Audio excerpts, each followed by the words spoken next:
balling like I'm in the end zone. I got my homies in the no new friend zone. You know, making plays that land us in the end zone. Coming in clutch, you can catch me in the end zone. End zone. What is happening, people, and welcome back to In The Endzone UK, your home for all things NFL and much, much more. It has been a while, but we are back. The draft is long gone. Free agency feels like a distant memory. Training camps are underway, and suddenly the 2026 NFL season is right around the corner. And yes, we know a lot has happened since we last jumped on the microphones. Trades, contracts, injuries, camp battles, suspensions, players kicking off, coaches talking absolute nonsense in the offseason, everybody hyping up their team for the Super Bowl. It has been a busy few months. But rather than jumping on every couple of weeks and talking about individual stories, individual droplets of news, we decided to save it all. We also decided to give ourselves a little bit of an off-season break.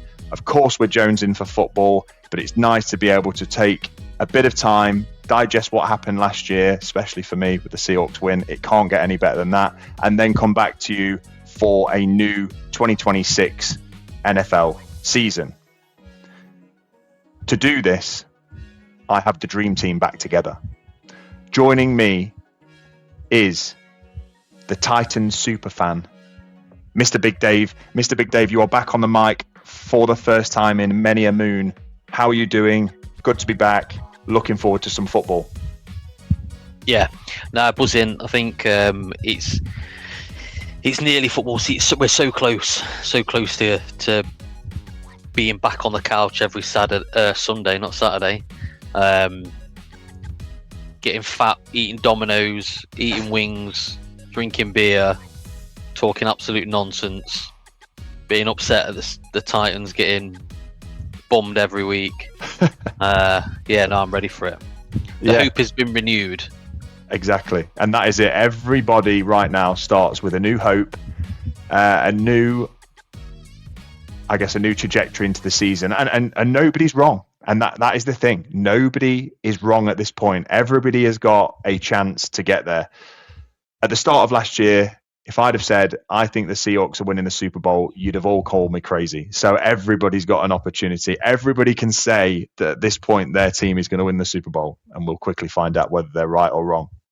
Also with me, representing the Green Bay Packers, the entire population of Wisconsin, the Cheeseheads, somewhere in the north of America. Here we have somewhere in the south of UK, or someone from the south of UK.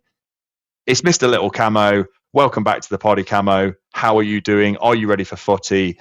Have you had a nice off-season break? Yo, yeah, ready to go. I've totally forgot what football is and how the game's played and what people are. So this will be fun. But no, it's been a nice break and a nice not think about it. I mean, I took a massive sort of step back, and even when it came to the draft, didn't really watch any of the draft, didn't do any of that in the earlier off season. So yeah, time to lock back in and figure out what's going on and how we're going to do this season. So yeah, it should be an exciting one. Well, that's good, mate. You're well rested, one would say. Well rested with the football fatigue. But yeah, I mean, obviously the Packers not having a couple of first round picks because of the massive Micah Parsons trade last year probably pays into the the slight lack of enthusiasm for the draft and things like that. But as you say, back in, ready to lock in. And this week we're back with hopefully a fan favorite. Now, we've only got a few weeks until the actual season starts.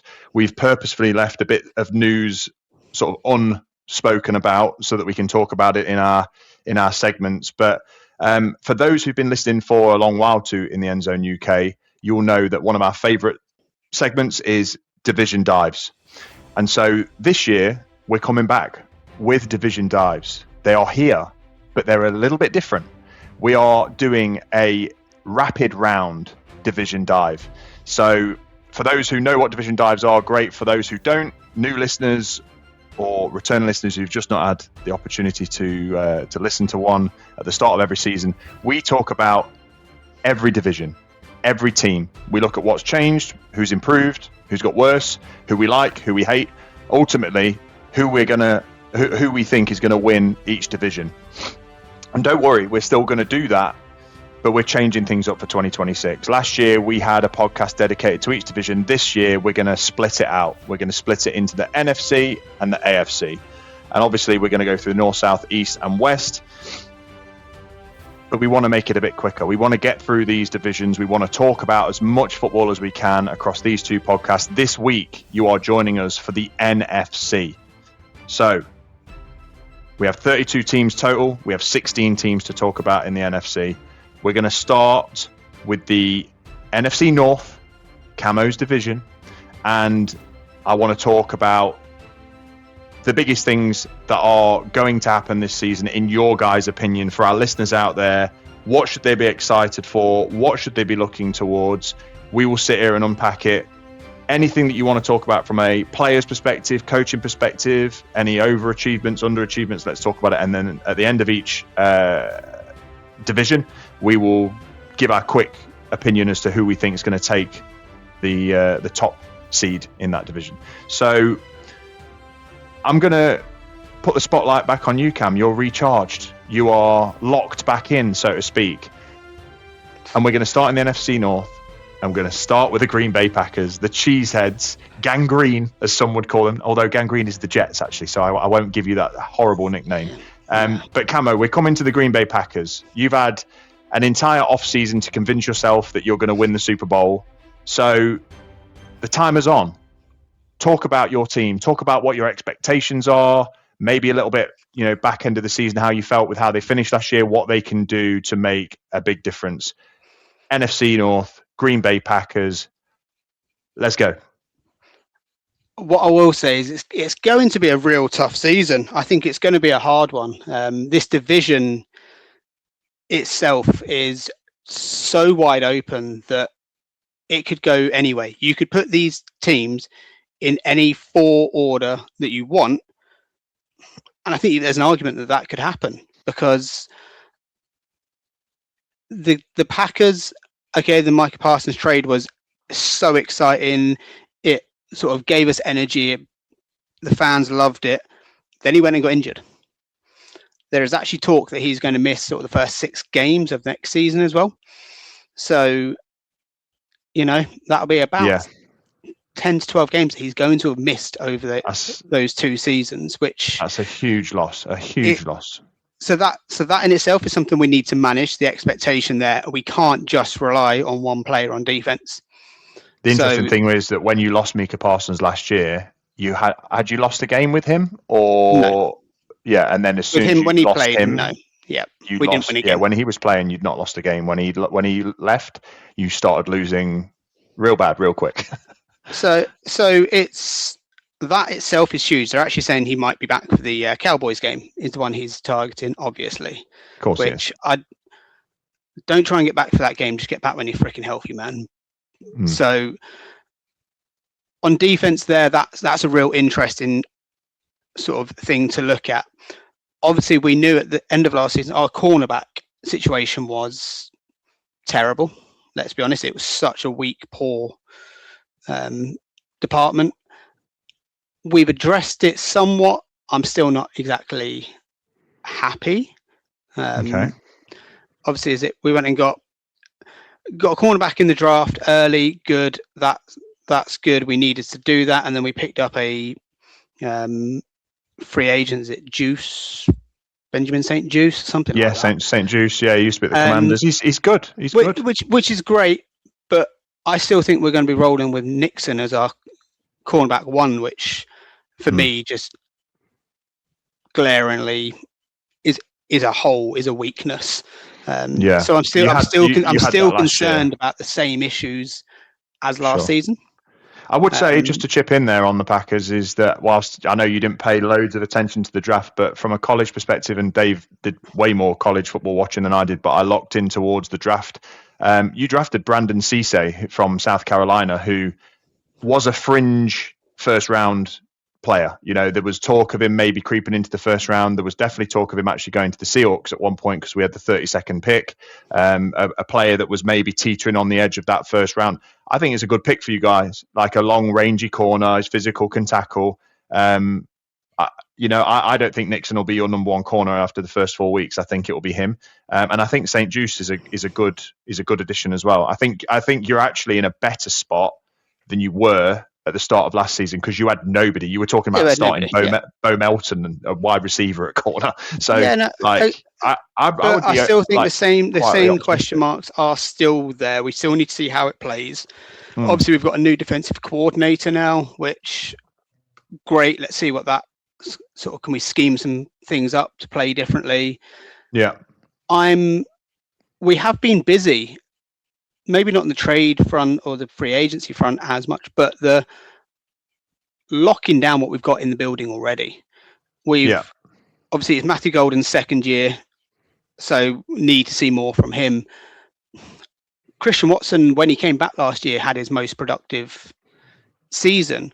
Off the back of that, we've actually gone and locked him down and given him a new contract. Jaden Reed's got a new contract. We're looking at Tucker Craft when he comes back with a new contract. So we're doing a lot with what's already in the building and saying, no, these are our guys. So it's good. When healthy, you just guys need to see that sort of go onto the field and produce. Jordan Love, I mean, what's he now? This isn't a prove it year. He's had enough years now to show what he can do, and I think everyone knows what he can do. You need to let him throw the ball. Because when he tries to manage a game, doesn't really work for me. He's an exciting quarterback. To be aggressive. He's an exciting quarterback with a strong skill set that you need to allow him to unleash. You know, he can move around with his legs. He's got a very, very strong arm. He can make plays that just look like they shouldn't come off, but he does it too often for it. Yeah, he does it too often for it to be luck. You know. Anyway, I mean, we are gonna. This is rapid fire recap. But yeah, so I'm okay with what we've done. The organisation clearly believes in these players, and now they need to go out and actually produce some. Sure. But like I say, this division is tough because there are challenges everywhere. Everyone has got a claim. So absolutely, we're going to talk about those challenges. Put you where I'm at. No, we're going to talk about those challenges in a minute. But just whilst we're on that, whilst we've got a minute or so left on the Packers, the man in the corner, silent but deadly, Dave. Give us your unbiased opinion against the Pack. What do you think? Where do you see them, or what's their fate this year? What are the good, bad things to talk about from your perspective as an AFC man? Packers suck. No, I'm joking. I don't mind the Packers. I think essentially, like, got to echo what you're saying. You got so unlucky last year of injuries. You know, Tucker Craft was like this phenom. Got injured, and then that sort of like he was a lot of your offense, wasn't he? You know, I don't think you got loads from your running backs, and I think that made it more difficult. And then, like you say, once Parsons got injured, what an exciting trade to have him come to your team, and then absolutely you get halfway through and his ACL turns into a cheese string, and he just that's it. And like I say, I saw the thing saying he wasn't going to be ready for the start of the season, which is mega unlucky when you look at people like Mahomes, who looks like he's going to be back for week 1, and all these other people that I guess it's just if you want an ACL to happen, you kind of want it at the start of the season, right? So that they're back. But I mean, beggars can't be choosers, can they?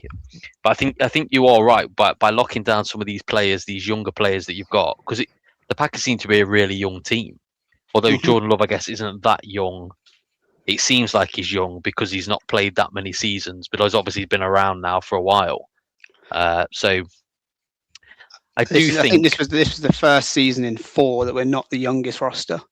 Yeah. So and if you look at the Packers are always relevant, even when they've got injuries or whatever's happening, they're always kind of relevant. The issue is, I think that division now is just.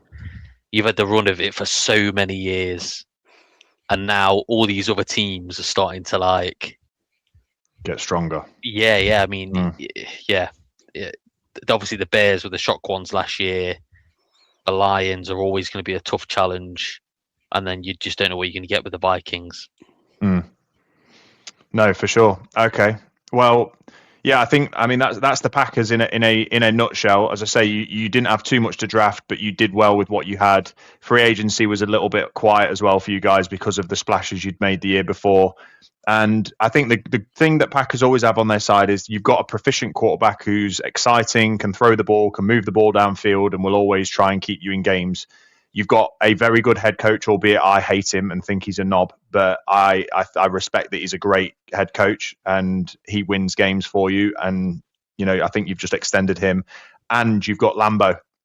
You've got Lambeau Field. That place is a horrible place to go for visiting teams. It's almost like having an extra man. It's almost like having an extra, I don't know what the word is, just a handicap, I guess, when teams come to play you. And I always look at that and I think even if the Packers have got a really tough game, if I'd say the Chiefs, but like if the Bills are in the house, if the Seahawks are coming to town, don't roll your eyes, Cam. They're Super Bowl winners.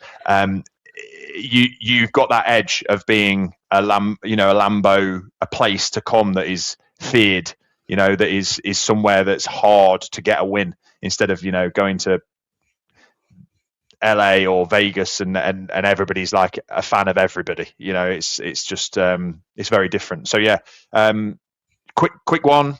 In fact, we'll do it at the end. Who we believe are going to take the division, because there's no point in spoilers once you get halfway through. Cool, Dave. Winging my way over to you. I'm going to leave it open with you with who you want to talk about, because this is rapid fire round. So I'm not going to put you in a box, Dave. You are your own man. Who do you want to talk about? Who do you think's most exciting to talk about in this division? Don't assume my gender. You're clearly gender neutral. I'm gender fluid. Not talking about what's in your pants. That is fluid. I had a curry last night. I'm going to talk about the Vikings, and I'm going to keep it quick because, one, I don't really want to go that deep into them, but I do think they're going to be the most interesting team to at least start with in this division because of what they've got going on at quarterback. I think they now know that 9 ain't that guy. And I think Kyler Murray is going to be the guy. And from what Kevin O'Connell seems to have done with quarterbacks in the past, he obviously can't do it with 9 because 9's an absolute moron.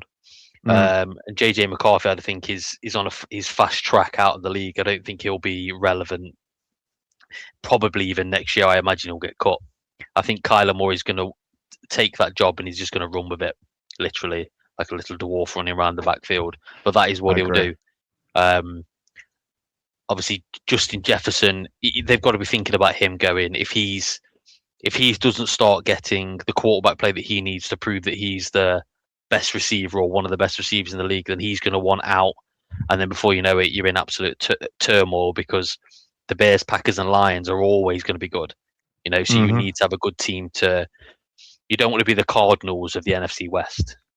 You want to be relevant, fighting for it. And not too long ago, they won 14 games, so they need to make sure they're a relevant team.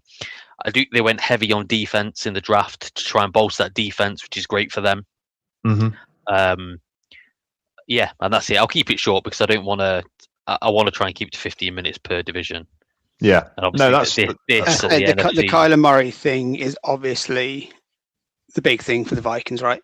I mean, we play them week 1, and I'm very happy about that because I'm hoping they've not locked anything in by that point, and it's still a bit rusty.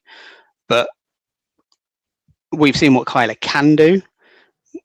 With Kyler, you get the good and the bad, right? He can make some amazing throws. He can also run around and get injured. But I think he obviously gives them a much better chance than what they have in the building before. So it's going to be tough. Yeah, I think, and just my final take on the Vikings. I mean, it's a tough division, right? Like, as we've already said. So they're going to be well coached because Kevin O'Connell, head coach, is fantastic. They brought back Brian Flores on defense, so those two elements of their game will be very well coached. If they can find a way to unlock Kyler Murray, I agree. Both of you guys have said Kyler Murray is the key. Of course he is. He's a quarterback. But I also agree more heavily with what Dave said about Justin Jefferson. I mean, Kyler Murray, once upon a time, had a very good connection with DeAndre Hopkins in his first or second year there. He had mega yards, mega touchdowns. Kyler Murray can throw a deep ball, and he can throw a good ball when he's on it. If they build a connection, and I think this is the linchpin. Your defense is going to be good. It's the Vikings defense. They drafted well. They've got a good setup. They've got a good front seven. That will be fine. They've got good linebackers. That'll all be fine. They don't have great corners. But on offense, if you can unlock Justin Jefferson, you got no hope. The guy was catching, guy caught 1,000 yards, which is like your measuring stick for your good receiver, with 9 throwing to him, who is an absolute jabroni. Like, it's like me throwing left-handed, although I am left-handed, but that would still be like me throwing. And you're going to get Kyler Murray, who was like this he came out of the draft, bona fide top pick, played like one for a couple of seasons. If they get that and they can unlock Justin Jefferson, you got to watch out. You actually have to watch out. There are other pieces, Hawkinson, Addison. Yeah. They've got weapons. Arguably, they've got a better weapon set than the Cardinals, I think, ever had. I think Justin Jefferson is probably a better receiver than DeAndre Hopkins ever was. As tight, maybe not, but certainly better than when Hopkins got to the Cardinals. He wasn't in his prime. So, you've got a weapon there that any quarterback would pray for. And I think it is the Kyler Murray show. I think that is it. If they can get him, if they can get his hands off a PlayStation controller for a few weeks and onto a football, that division could be so tight. They signed Juwan Jennings as well. I didn't know they picked him up from the Niners. Interesting. Yeah. Wow. They've got a great receiving core. Because Juwan Jennings is exactly what you need. He's a safe pair of hands. He'll break a few tackles once he's caught the ball. Yeah, nice. Okay. Well, that's the Vikings. Good stuff. I'll circle through and I will take... I'm going to go the Bears. I'm going to take the Bears. This was like a Cinderella story last year, I think. Albeit, I think they got maybe a little bit more credit than they could have, should have, would have done last year. But nevertheless, first-year head coach Ben Johnson, he's got some gravitas. He's got some mustard. He's got something about him, something that the Bears have been lacking for so many years as a head coach. They need somebody who's going to be like a fearless leader. Bringing him in and them becoming relevant is one of the best success, not for Cam, but one of the best success stories out of the last few years, is that the Bears have been on the cusp and they are now really a breakout candidate to be, you could say Super Bowl. Like, you genuinely could say, I wouldn't say Vikings necessarily, but again, you can't poo-poo it. I'm not sure the Packers have got a Super Bowl in them yet, unfortunately, Cam, but again, you say the same about the Seahawks last year. But I think the Bears getting into the playoffs, having such an exciting playoff game that they had, and they were so close.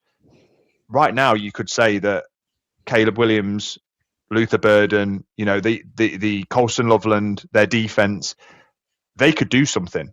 And if the offense takes like another leap under Ben Johnson, this could change that division. They could be up there. Like, they could be as good as the Lions. Their running back tandem is pretty decent. Swift was massively underrated last year, and then they've got Monungai, who was a bit of a bell cow. I do think sky's the limit for the Bears. And I think Caleb Williams, I thought he was a tool in the first year. I liked him a bit more year two. I don't say I like him. I liked him a bit more. So I think with just being so well coached and with the additions that they've made, I mean, they've gone again. They just go hard in the trenches, building the offensive and defensive lines. They drafted a great safety, Dylan Theinman, this year in the draft, who I thought looked like the best safety in the draft. They also took Kobe Bryant from the Seahawks, who's a Super Bowl winner, but equally probably a mid safety, but a strong pair of hands. And they drafted a center in round two. So they've just bolstered the areas that they need to protect Caleb and to give him weapons. I think Luther Burden's a great fantasy watch because they've obviously lost. What's his name? Who's the receiver who's gone to the Bills? DJ Moore. So there's a bit of a loss there, but I don't think they need him. I think they've got what they need to move that ball. And that's Did the Superbox win the Seal? Did they? I don't know. I think I've heard it once or twice. Sorry, guys. There was a fan who was in the stand. He had a Seahawks hat on. The Seahawks in the Super Bowl because you know. He's a Super Bowl winning fan.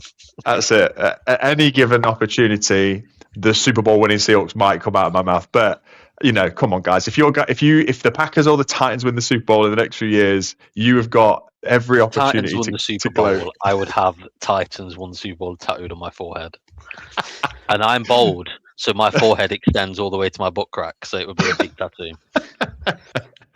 Exactly. It would be a big old tattoo. What I would say about the Bears, every year there seems to be one team that gets massively hyped in the off season and massively, they're going to be this super team, the XYZ. For me, it feels like the Bears are that this season. They're that team that everyone's predicting they're going to go on this massive run. They're going to be the big thing. Yeah. I fucking hope they fail and fall on their ass. Because Caleb is still a cock.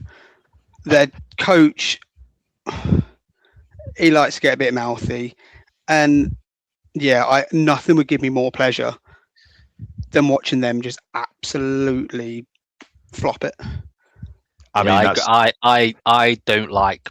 I like Ben Johnson. He's the only thing I like about. And like Cam, you have to hate him because one, he's from the Lions, and two, he bullies your head coach. But in terms of like, I don't like that lesbian fuckboy that wears like nail varnish, and he just seems a bit too squeaky clean. Like I put my own throw. Fuck off. Yeah, everyone's sucking him off like he's like he's Patrick Mahomes. I've heard someone say he's the fourth best quarterback in the league. I'm like, he's definitely not. No. It's a little bit much for me. I think in terms of likeness, they're one of the teams in the league that I dislike the most. I think the Bears. Interesting. Like when the Lions went on their run and turned the corner and became good, they were exciting. They were good. I liked the way they done it. I can't do the same with the Bears. I mean, that's fair. You're a Packers fan, but at the same time, Dave is saying that he doesn't like them either. I don't like the Bears, but I do sort of like what they've done. They haven't done the Rams, fix it scenario where they've gone out and just spent stupid draft picks on incredible players. They have built from the draft, and it seems to have gone well. And they've poached some high level coaches. So yeah, but I get it, guys. Like, I'm not a Bears fan. But for listeners out there, the Bears. I don't know what's going to happen, but what I do know is that they make this division a very tough one for the Packers, for the Lions, for the Vikings. So it's nice to see some competitiveness in the mix. And then last but not least, I mean, I did say we weren't going to necessarily go through 4x4, but we've done it quite quick. We'll finish with the Lions, and this is a chip-in. What makes the Lions arguably the best team in this division? I mean, who has the Lions top? We've finished this division now. Who has the Lions winning this division?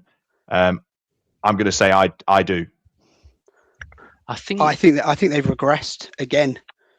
Yeah, I think I'm with Cam. Like, I don't want to say I don't think they'll finish top, but I think losing Montgomery is massive. They picked up Pacheco, who's now injured, and Gibbs hasn't got I don't think Gibbs has the body that will survive the amount of touches that he's going to get now. Right.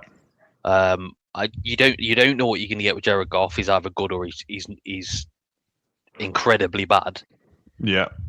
So I think people are wised up to their team now. The best they were was when they had the Bears head coach, whatever his name is, as their offensive coordinator. and I just think they've got, and the Jets head coach, is he still there as their defensive coordinator? No, he's gone now. Has he been? I don't know who the Jets head coach is now. Like but I said, they lost. Oh no, sorry, he's still at. They Sorry, I lost thought you meant Anzalone as well. Yeah, he's still at the Jets. Yes, but they. And I think him Dan Campbell is probably a great guy and probably amazing on the piss, but I don't necessarily think he's like a football brain. He looks like his brain's probably a potato, but he's just good at G'ing people up. He's a locker room guy. I don't think he's an X's and O's guy. No, as much he's not as going to dial your plays up. He's going to go for it on fourth, balls out, no matter what. Yeah, and I think his problem is the fact that the other three head coaches in this division are all like offensive masterminds. Yeah, and I think that's where they're going to get let down. So I'm going to say no, they're not going to finish top. Fair play. Okay. Yeah. I mean, all of that reigns true for sure, because as you say, it is a division that is plastered with technically proficient coaches, obviously really good players outside of the quarterback position and in the quarterback position. But yeah, I think it's hard. It's hard to overlook. The only reason why I say it's hard to overlook the roster and the depth of the Lions, especially on offense. When you've got Pacheco's injured, but if he is able to get back to full health for the start of the season, you've got a number 2 that was a number 1. You've got Jahmyr Gibbs, who is a full game changer when he's got the ball in hand. He just needs to not be destroyed with touches. Amon-Ra St. Brown is just godlike as a receiver. You've got the Jameson Williams who kind of came up last year and had to make himself a threat, and did. Sam Laporta needs a breakout season after his first year, but then their offensive line is not like nasty, still nasty, and they've constantly put pieces in there. Tate Ratledge last year, they drafted a guard this year with their first pick. They don't mind just going through the motions. So, I mean, defensively, they had some bad times last year as well. They had so many injuries, like Kirby Joseph, Brian Branch, Hutchinson. Was like coming back off a big injury. I think if they're healthy, it's hard to not say that they have not gotten like a very, very good team on paper. It's whether they can put it together, and your coaching comment makes a lot of sense, Dave. Camo to finishers on the North. Yeah, no, they're good. I think they're going to regress. Like I say, if they try and put everything through Gibbs, I think they had such a nice balance with their 1-2 that trying to recapture that with a different running back might not ring as true. But overall, this is going to just be a horribly tough division the whole way. Those head-to-head games are so important. You have to win your home games, and if you can steal a away victory here and there, that'll make all the difference. Fair play. Okay, so I've gone Lions to win the division. Dave, you said no. Who are you going to give the North? I'm going to give it to the Bears. And Camo, who are you going to give the division to? Are you championing your cheesies? Yeah, I'll go with the Pack. Yeah. Okay. Nice. Yeah. Cool. Right. Like moving swiftly on to the next division. We're going well here, guys. We're going well. We're going to move into the NFC East. So very familiar with this division. We're going to go and watch a game this year as a collective, as a threesome. One of the worst threesomes you'd ever see. As a threesome, we're going to watch the Giants take on Dave's Tennessee Titans in New Jersey. So I'm going to start there, not with the Titans. That's for the next podcast. But I'm going to start with the G-men in the NFC East. Obviously, NFC East is Giants, Eagles, Commanders, and who am I missing? The Boys. Cowboys. Oh, America's team, the Boys. But we're going to start with the G-men. We've obviously had memorable games with the Giants over the podcast. Last year, we went to watch them, Cam, and they beat the Eagles. We've all been there. We've all seen it. We've been to MetLife, great stadium, pain to get to. But this is new season, new expectations. Team on paper is kind of exciting. New head coach is massive for them. They've obviously gone and got the help me out here. One of the Harbaugh. Is it Jim or John? John. John Harbaugh from the Ravens. could be a phenomenal pickup. At the same time, could also not be because the guy's older than God's dog. Dave, I'm coming back round to you to talk about the G-men. Your old flame, your old love affair, the G-men. Where do you think these guys are in this division? Do you think they're going to take a step up, back, sideways, lateral? They're going to stay exactly where they are? Are they going to stink it up? What's going on? I think they'll be remaining where they are. I think they're probably the third best team in the division. Only the Wind Sox, I think, are probably below them. Okay. Yeah, I don't think the head coach. I think they needed a new head coach, and I love me some bold Dayball, especially now he's a Titan. And I think obviously getting John Harbaugh is a great pickup for them in terms of like he's an experienced guy, he's won a Super Bowl, great man manager. I don't believe in the quarterback. I don't think they've got an answer at running back. Malik Neighbors is coming off a horrific knee injury. Mm-hmm. He doesn't look the same from what we've seen. He was walking around on crutches with I don't think that's gone too well. The defense is obviously unbelievable. It's damn delicious. Yeah. Except they did lose Dexter Lawrence, which is a huge loss for them going into this year. They lost Dexter Lawrence. They lost Flott, who was one of their cornerbacks because he's come to us. Yeah. They obviously lost Wandale Robinson, who was their leading receiver last year, to us. Mm-hmm. So I don't think they. I mean, who did they take? Sonny Styles, was it they took? No, so the Giants had 2 first-round picks, and they went out and got that Arvell Reese linebacker edge. Yeah, that's right. Yeah, who's obviously supposed to be Sonny Styles great. Went to the Commanders, the name. Sonny Styles went to the Commanders. Yeah, you're right. Yeah, yeah. So they got an edge. They drafted an edge rusher, the one position they actually do not need because they have about 80 of them already. They do. Yeah, I can't see how they've improved outside of maybe a little bit of coaching. But the people that he's brought in as like the offensive coordinator, they don't necessarily impress me. So I think they're going to be third in that division. Right. Yeah. I mean, I'll kick in and then you can finish this one, Cam, and then we'll mix it up. But I think, from a Giants perspective, I think it's. For me, the ceiling, the floor is raised with John Harbaugh. I think he will be a proficient coach that will not allow them to be like one of those, a 4-win team. I think they're going to be way more relevant within games, not get back doors blown off, etc. Because I do think, he's proven. He's won Super Bowls. He's a proven coach. The Ravens have always been solid. Yes, he's had good coordinators, but I think there must be something to him, and the Harbaugh name carries some clout. I think that as I say, raises the floor. And then on defense, you do have this phenomenal mishmash of a roster, but it is a mishmash. So until it becomes full and you can see what the plan is, this Arvell Reese coming in, you've got Brian Burns off the edge, Abdul Carter off the edge, Thibodeau off the edge. You can move them around inside, but you lose Dexter Lawrence, who's your up the middle pressure, run stopper, absolute mount of a man, and now you're going to try and speed rush your way through this team and through opponents, which does make sense for sort of who they've got in the division. You are going to want to chase Jalen Hurts and Jaden Daniels around a little bit. Dak Prescott's not as mobile, but nevertheless can move about. So I think having that speed is good. But aside from that, like you say, you've got who's the CTE monster who's coming back off like Scatterboo.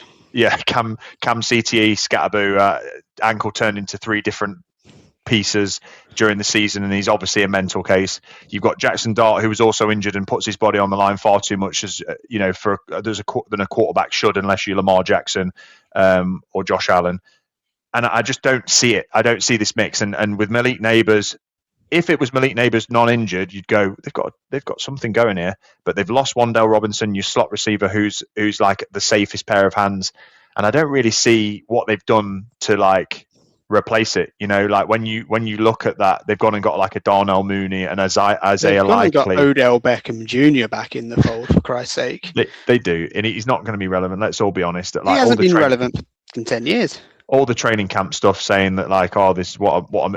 He might make a few catches and do them, like he might make some big plays in big moments. That's all he's going to be there for. He's not going to be your every down receiver. He's there to sell jerseys. Come on. And maybe that. And I like the story, to be perfectly honest. I like the fact that he's gone back there. I think it's a better place for him to go back than anywhere if he wants to play football. So Agreed. Fair play that he's going back there.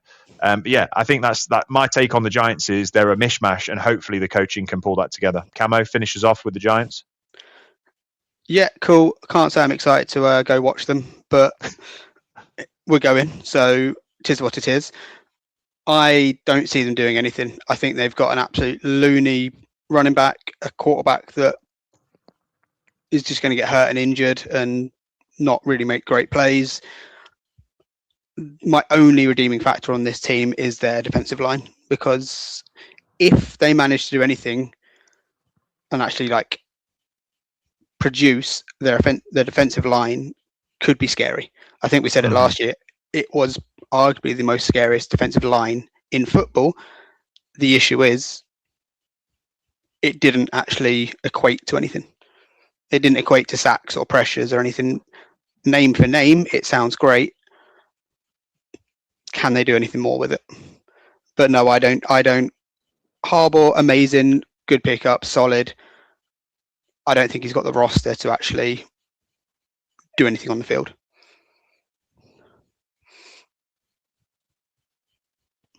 Yeah, no, I think with the Giants, they've kind of like you say, they've gone and got like Odell Beckham. It's a great story, and he might be a great locker room guy. I just don't see what he's going to be able to do on the field. And like you say, if Neighbours isn't healthy, who have they really got? I know they went and got Likely. They're running back. What happens if Scatterboo's legs and ankles end up in different postcodes again? Well, I saw him at some fan event the other day, done a backflip and cocked it up and landed on his ass. Yeah. You just, come on, you must have some form of insurance, so you can't be sat there doing that in front of cameras and almost injuring yourself again. Yeah, I think that says a lot about the team, to be perfectly honest. I think it says a lot about like the character of like where they're at, and as much as John Harbaugh is somebody who can maybe wind their necks in and make them professional, I think they're just a bunch of nobodies. Like Jackson Dart was a nobody, like got massive hype when he didn't deserve it. So yeah, let's move swiftly away from the G-men and into yet another team, albeit a team that we hate less nowadays, and I think Dave can attest to this. But we're gonna, oh boy, we're talking the Cowboys, Dallas Cowboys, America's team. Every off season, the hype arrives. We're going to win the goddamn Super Bowl, and every year they don't.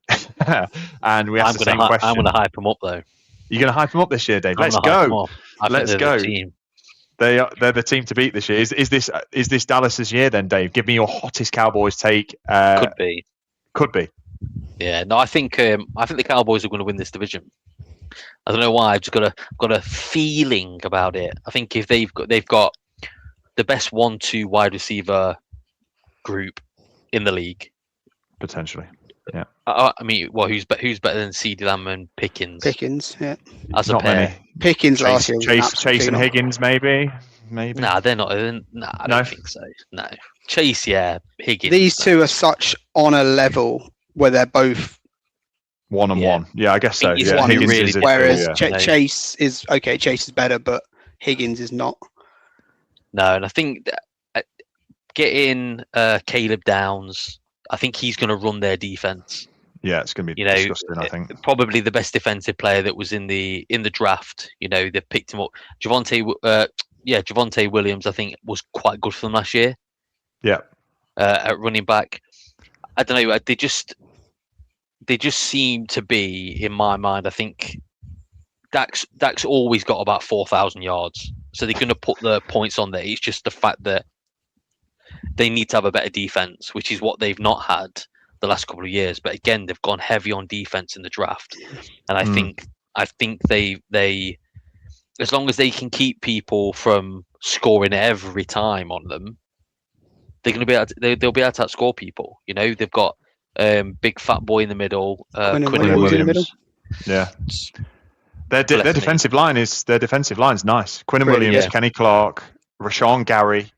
Yeah, This it's they've not got that if bad. you can't give them, if they're in your half, they're in scoring range because they've got the best kicker in the league. You know, they've got true. they've got all the phases. I feel like this year it just seems like I just feel like it's going to come together for them this year, and I think they're going to make a deep playoff run.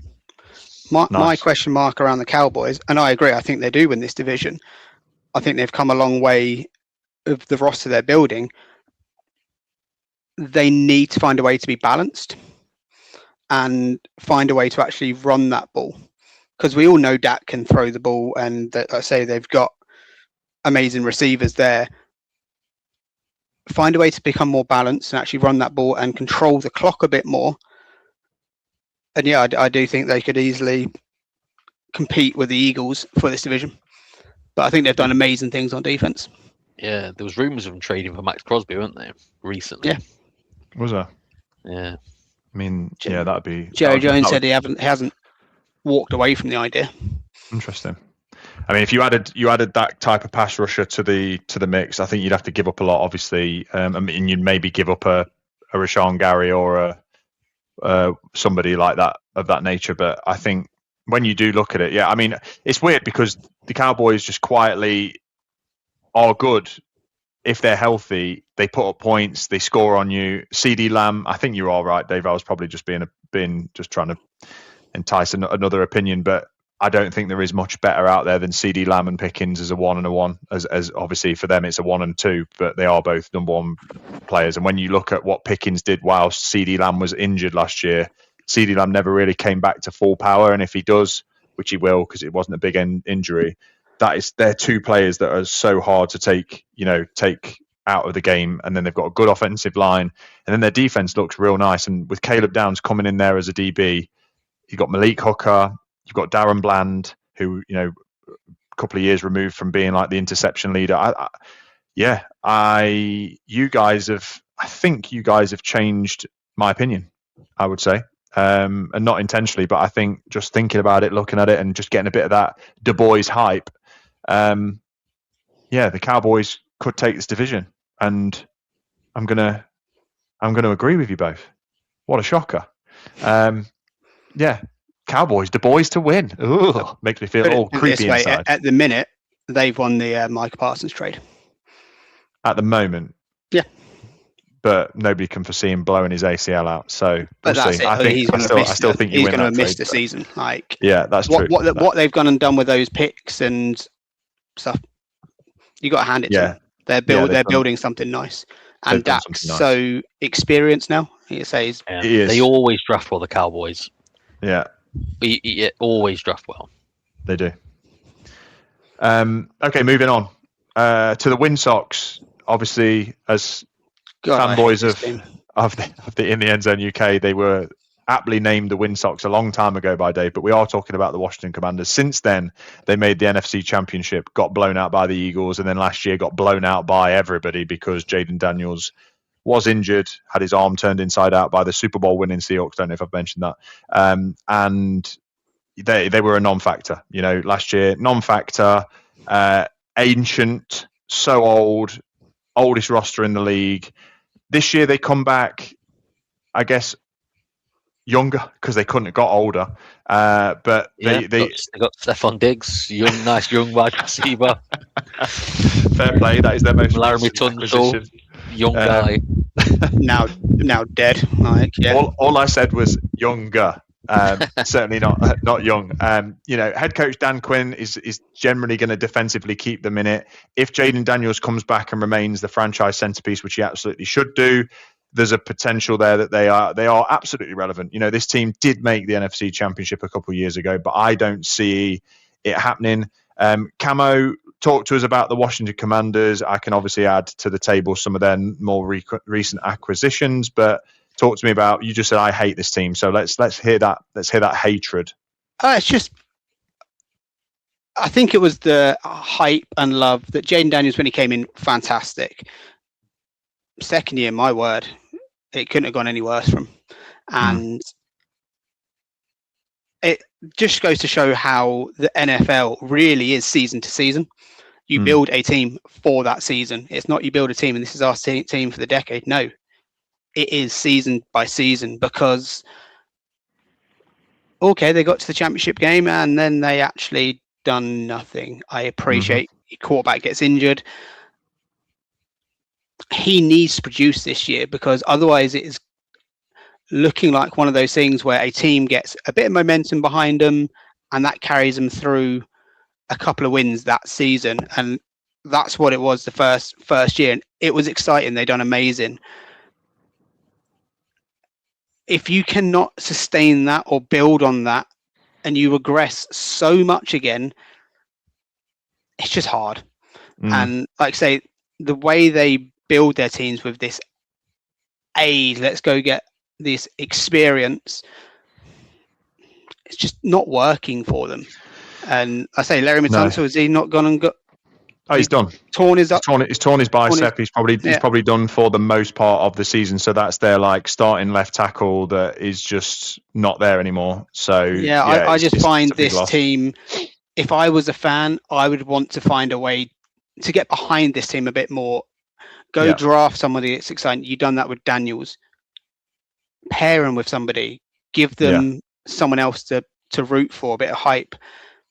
Because bringing someone in for arguably what you know is going to be a season or two max, it's difficult. And it's not exciting, is it? You're talking about Stephon Diggs here, I'm assuming. Just the way they build their team generally. Right. Like, okay, fine. Yeah, no, fair play. Yeah. And I as a fan would want to see them go and do something more, get somebody young that you can sort of root for sure 5-6 years, and you can build that sort of cornerstone around. But no, I don't enjoy watching this team. I really don't want to see them do anything. They got so much love when they had that one season. They sort of remind me of when the Texans had that really amazing breakout season. They are a similar team to that. There really is so much pressure on the quarterback, which it's amazing. Just you do one thing good for a season, you are then seen as this amazing guy that's going to carry this team. Yeah, I don't know if he is. No, we don't know, and he's not shown enough. And he's built like a McDonald's straw. And if you get hold of him, that's a problem. And he pushed his luck last year too much.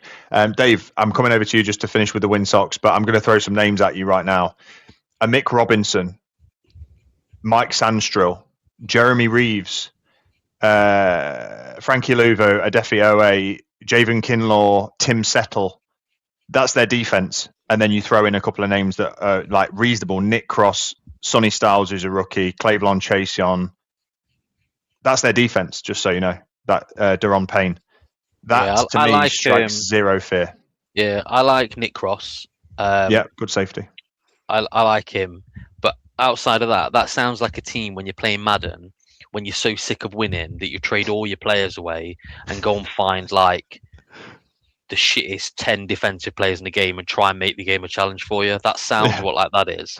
Yeah. And maybe that's what Dan Quinn's going for. But I think with what Cam was saying is right. You know, I think Jaden Daniels is in a massive year. This is a massive year for him.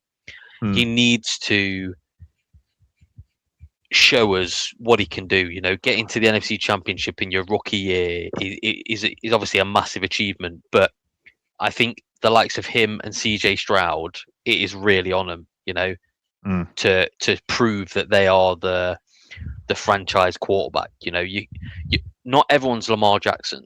You know, unless you're built like Josh Allen. You know, or Josh Allen's the only one really that runs around, gets hit all the time, doesn't get injured. Lamar's had his injuries. Mahomes. You know, you've got Richardson, who was bought. You know what I mean? He's that Josh Allen type, big, humongous guy. Gets injured. You know, it's if you're built like a Pepper Army, you can't just like dive headfirst into challenges, because you'll get tackled by somebody on the Super Bowl winning Seahawks, and that'll be you done for the season. Thanks for that. Yeah, They won the Super Bowl in case people didn't know. I mean, just as a the little finishing bottom, they suck. Yeah, Win suck. okay. I mean, the finishing spice to this is Jaden Daniels, Krosky Merritt, Terry McLaurin, Stephon Diggs, Chiga Okonkwo. I think there's something in there, especially because if you do have that connection with McLaurin, Alzheimer's, gout. There's something in there, but it's not necessarily, Super Bowl caliber. There's an excitement there that could lead to a few wins, but it doesn't blow you away from that perspective. So yeah, moving on, we move to a place that's becoming increasingly, I don't know, less favourable for me, and that's hard to do because I never really liked them. But we're going to Philadelphia, and we're going to the Eagles. Still one of the NFC's heavyweight rosters, obviously, just because of the caliber of players in the team. But I don't know. I think they're a contender until proven otherwise, but I feel like they could be proven otherwise this year. They've lost AJ Brown, Saquon on a down year, which is not something that you would expect to see, and he'll probably bounce right back off it. Not Jaden Daniels. Devontae Smith. No, the quarterback. Jalen Hurts. Sorry, we're rusty on air at the moment. It's been a while, so apologies, listeners. The names are not coming to me as they should. But yeah, I think quarterback situation with Jalen Hurts. I don't think he had the best year last year. He looked very vulnerable. Looked like he couldn't pass the ball. There was obviously politics within the Eagles' house about how they were winning games, and it was either they run the fuck out of the ball or they pass the fuck out of the ball. There was no in between. Not very balanced. Obviously, the roster's stacked. Obviously, you've got your Saquons and your Lane Johnsons and your Devontae Smith and your Dallas Goddarts, and they've got a very, very good offense. And then on the defensive side, you still got your Jalen Carters, and you've got your what's the cornerback again? Rusty names, but you've got Quinion Mitchell. Quinion Mitchell, and the other one, Cooper DeJean. And did they get rid of Zach Bourne, or is he still there? No, he's still there, but Fingy left, the other part of the white chocolate mix at the back. White chocolate, Blankenship. I can say some white. Yes. Yeah. Yeah, he left, didn't he? So I do think, although he he's not Derwin James, but he was good, and they had a good connection. Him and Dijon Mustard. Yeah, Blue Quantrell. Yeah. No, I agree with you, and I think them losing AJ Brown for me is quite a big one, even though he didn't necessarily get thrown the ball a great deal. Yeah, he's obviously a proven receiver, and we tried this. We traded him and tried to replace him. That didn't work very well for us. No. And I know Mackay Lemon. They've drafted him. Mm. Is he going to be? He's not built like AJ Brown. I think he's more probably closer to. It's the opposite. Yeah, he's probably closer to Devontae Smith. Mm. He's a slot guy, isn't he? He's a bona fide slot guy. So I think what they're going to try to rely upon is Devonta Smith being like the over the top AJ Brown. I heard something the other day he can do everything AJ Brown can do. Devontae Smith can do everything AJ Brown can do. I don't debate that he's not a number one receiver and that he can get open. He can't do everything AJ Brown can do. He can't high point and box out a ball in the end zone. That's not his game, is it? No, but I think he'll be fine at doing the downfield stuff because I don't think there's going to be a load of it. No, agreed. But because he's quick, obviously, isn't it? So he's got that ability. But like Cam said, I think it's going to end up being like a hard tight end. It'll be Goddard and it'll be Saquon at the backfield. Yeah. The coach is an absolute knob. Sirianni is not a good bloke. I'm getting the word nonce. That's what I think of him. Good one. he's not a good dude, and I hope they have a down year so they sack him. Yes. But And I think they might. Obviously, you guys have said, and you've convinced me that the Cowboys take the division. And if so, I think that is ultimately a down year for the Eagles. At the end of the day, Giants aren't winning this league. The Commanders are unlikely to do what they did before, and they got body bagged by the Eagles when they did. So, yeah. And I think that if it is a down year, it could be in trouble, Sirianni, to your point. Yeah. What I will say, they have brought in a few good players, especially at pass rush, though. I mean, adding to what they already have on that defensive line. I mean, Jonathan Grenard and AJ Epinesa coming in is solid. And then Reek Woolen coming in. They've bought in really well, and they play hard. They've played hard now for a number of years. I still think they're going to be one of the best teams in the NFC and deep into playoff football. I just think they're going to finish second in the division. I think they'll finish second in the division, but go further in playoffs than the Cowboys. Interesting take. I like it. That's it, right? That's that division done. We've got two more to roll through. It's taking a bit longer than we thought, but we'll step it up. It's all good in the hood. So that's the NFC East. Let's go. Camo, you decide. Do you want to hit the South or do you want to hit the West? We're not finishing with the South, so let's go with the South now. Okay. Good call. Albeit, I think this South is not as desperate as it was last year, and obviously last year became incredibly competitive towards the final few. Shit teams can be competitive between themselves. That's fair, and it was the poo bowl, as they might call it, of the Buccaneers and the Panthers fighting it out to be like 8 and 9 and get into the playoffs and then get bounced. So. Let's go with one of those, I guess. One of those two teams. We are in the NFC South now, thanks to Camo. We got the Buccaneers, we got the Saints, we got the Panthers, we got the Falcons. So I may as well start off because I've not started. I'll start with the Bucs. Interestingly, if you've not been out and watched it, or if you've not tried at the moment, the new quarterback series on Netflix follows Baker Mayfield from the Tampa Bay Buccaneers, and that just showed you last year how incredibly well they started the season. He was an MVP candidate, obviously potential. They were blowing the brakes off teams. They were one of the 3 teams that beat the Super Bowl winning Seahawks. We watched that game in a sports bar in America. Cam and I was losing my mind, but it was a hell of a game. And the Buccaneers, I mean, on paper, last year they had it. On paper this year, I'm not sure they do. I mean, Todd Bowles, again, great head coach. Think the players really like him, wants to play, players want to play for him. But there's a few changes to this team that I think going to make the difference. Obviously, Baker Mayfield's still quarterback, but you lose your number 1 perennial 1,000 yards receiver, Mike Evans, to the San Francisco 49ers, which is disgusting. But you also get a little bit older with the slot receivers. Godwin is not the guy that he used to be. They took Emeka Egbuka last year and he showed up for them in many a game, and I think he will be their ultimate number 1 receiver this year. But aside from that, Vita Vea has requested a trade, which is just odd, and I think that puts the team in a bit of turmoil because you don't want that to start the season. What's wrong with Vita Vea? Why doesn't he want to be there? Is there something that we don't know? Is there an issue in the ranks? Who knows? But when you look at this team on paper, they've lost some players. Like they lost a cornerback who's gone somewhere else who was decent. They've obviously lost Mike Evans. They've lost a few.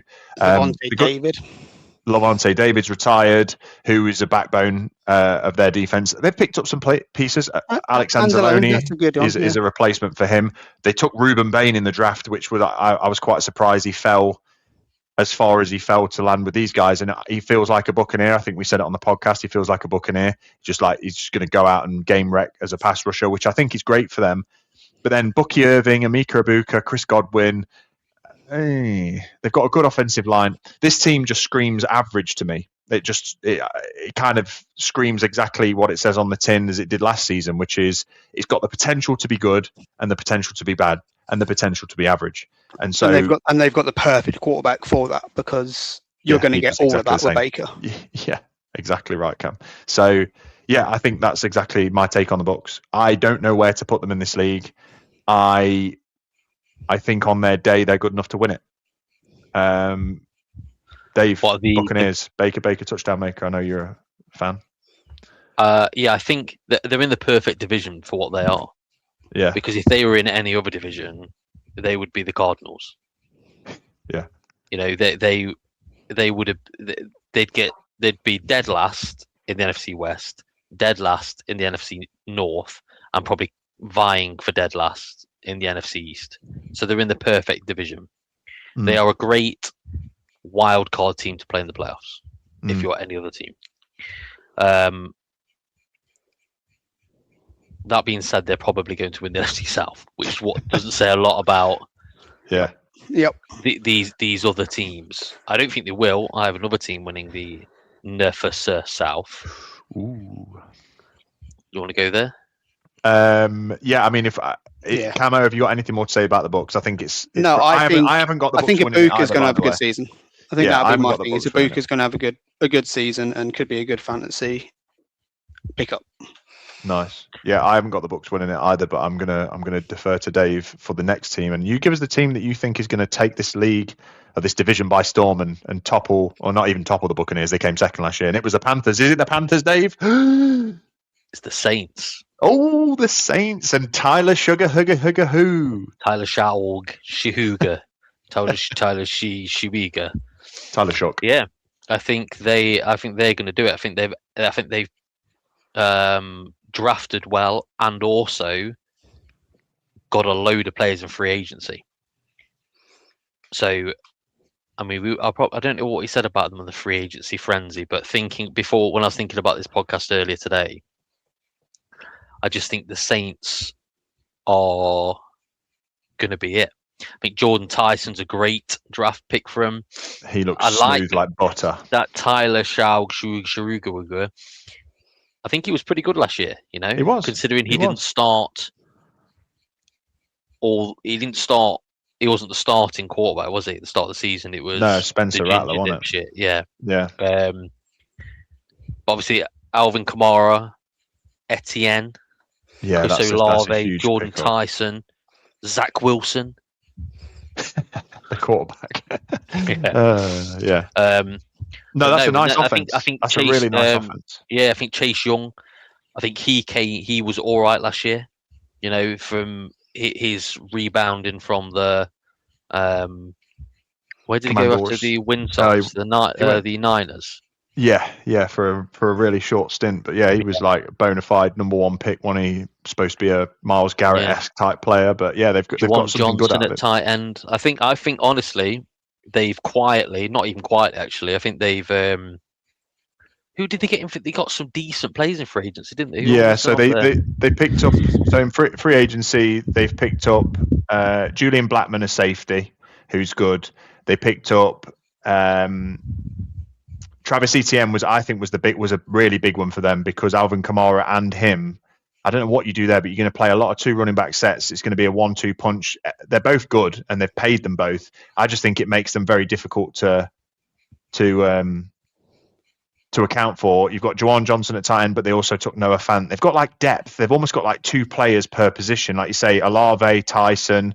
Their offensive line is getting better. They took Caden Ellis, the linebacker, who might be thinking of from the Falcons, who's very good. No, it was like offensive lineman, wasn't it? They got the guy from the David Edwards. Yes, from the Bills. Yeah, David Edwards. Yeah. No, So I mean, yeah, they've got some good stuff, and as you say, it wasn't a full season with Shagahu. They won 4 of their last 5 games at the back end of last season. He can sling the rock, and they've got some receivers and some receiving running backs. So Saints take the top. Camo, where are you going? Are the Saints taking the top, or give us your top seed? They're not going to take the top. I always think this team might do something, but then they're always dog turd. I expect the same from them this year, but I'm saying this team could easily take this division, and I'm going with the Atlanta Falcons Ooh. being able to take this division. I think they have an amazing roster. One small issue: their quarterbacks. Right. Kind of an issue. Right. They're currently rolling with two lefties. They've got Tua and Penix Jr. Michael Penis. Why anybody would want to trade for Tua or pick up Tua, I don't know. He's not put enough on paper apart from medical bills and concussions left, right, and centre. That this is a team that has it all, in my opinion, apart from the one that really freaking matters, and that's quarterback. They've got arguably the best running back in the league. I think Drake London is doing really well at progressing his career and coming on strong. I was really shocked to see that they re-signed Pitts Jr. because I thought he could have maybe benefited from being and going elsewhere. Yeah. Okay. I think he could have really benefited from going elsewhere, but they've re-signed him to a long-term contract. Maybe that's the issue, is that they knew if he went somewhere else, he could be a problem. So they thought. I mean, he certainly could be a problem. He was great the last 4 games of the season, though. He was unbelievable. He did come on strong. So I think in sort of positions, they are fantastic. Their defense is improving, but although I think they've got some disciplinary and injury issues on that line at pass rush, but they're addressing needs. I understand they're trying something different at quarterback, going with Tua. Tua might put in 3 good games a year, but he will also unfortunately lose you 6 or 7. That being said, the way they should play the game is putting it all through Bijan and then sprinkling in Drake London and Kyle Pitts. It's made, it's ready to be a success. Yeah. What do they get fully fit to for a year? Yeah, I think that's it, and you just don't know. And I don't mind what they've done. They've obviously got 2 lefties, which for continuity purposes, offensive line purposes, probably all makes total sense. You can play the same everything, same bootleg, same playbooks, all that kind of stuff, which I guess must be quite hard for offensive linemen if you have to flip and flop and whatever. But talent isn't the issue, as you say. Talent is there, but Atlanta needs to turn the talent into wins, turn that potential talent into a win. And it didn't really do that last year, obviously, because they didn't win the league. They didn't even win the division in a very piss poor division. I think Bijan needs to remain the centerpiece of that offense, but they need to be creative. They need to get that ball out quick. Then, because their defense has taken a battering too. You've lost Jalen Walker for the season. You've obviously lost the other guy who's not even allowed to play for them at the moment, James Pierce. James Pierce. I don't know how long he'll be out on a suspension or not, but they're 2 first-round draft picks that they took last year, both incapacitated. That's fucking terrible front office behavior, albeit obviously you can't control injuries or idiots that beat their misses up or whatever it is. But aside from that, you take them out, the defense doesn't fill me with a lot of help. Like Mike Hughes, Xavier Watts, Billy Bowman, he was all right. AJ Terrell's decent. Divine Diablo, Azeez Al-Jalari, Deshaun Hand. They're all names, but they're not names that do a lot. And on offense as well, Drake London is good. Pitts is great. They got a good couple of guards and tackles. Matthews, Lindstrom. I don't know. This team. If the Tampa Bay Buccaneers scream mediocrity, this is below that, in my opinion. Bijan's the shining light. Dave finishes with the Falcons. We've all been there. We've all been to Atlanta. We've all watched them. We've all admired the stadium, and hell a stadium it is, but it's not enough to get behind them. No, I think it's a shame as well, because I feel like I really want Tua to do well. And maybe that's because I just dislike Michael Penis more than most, but I want Tua to do well. His brain's just a potato. Yeah. And I think if he's going to do well, he's got all the pieces there to do it. You know, if you think back to the season when Tyreek nearly went for 2,000 yards, Tua was good. Yeah, he was. He's just, I don't know what it is about him that's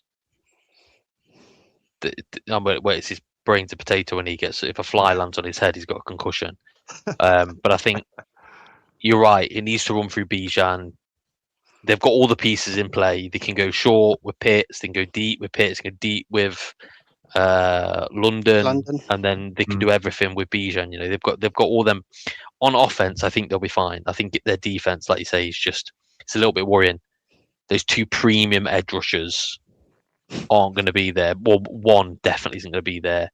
Yeah. That Pierce, he might be there because of his. He's going to be allowed to play, isn't he? So yeah, but we'll see. Yeah. Okay. Nice.